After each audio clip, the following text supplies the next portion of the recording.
My honourable friends, আমার এক বন্ধু জিজ্ঞাসা করছেন সাহিত্য জিনিসটা কি। দেখুন, সাহিত্যের সংজ্ঞা দেওয়ার মতন অধিকারী ব্যক্তি আমি নই, তাই আমাকে রবীন্দ্রনাথের কাছে যেতেই হবে।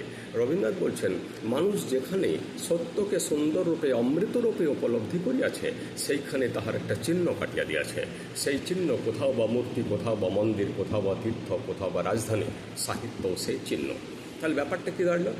আপনি যখন কোনো একটা ব্যাপারকে, জিনিসকে আপনি খুব সুন্দর জিনিস এবং আপনি ওটাকে চিরস্থায়ী করতে চাইছেন, যেমন একটা মন্দির, হয়তো কালী মন্দির, আপনি এই কালী মন্দিরটাকে খুব ভালোবাসেন, তাই আপনি একে অন্তরে একেবারে প্রবিষ্ট করে নিয়েছেন। আপনি প্রতিদিন সেখানে যাচ্ছেন, সেখানে প্রণাম করছেন, সেখানে মাথা নত করছেন।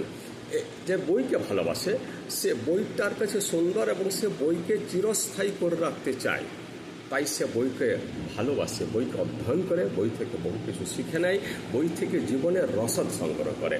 সেটাই তার কাছে সাহিত্য। থ্যাঙ্কস।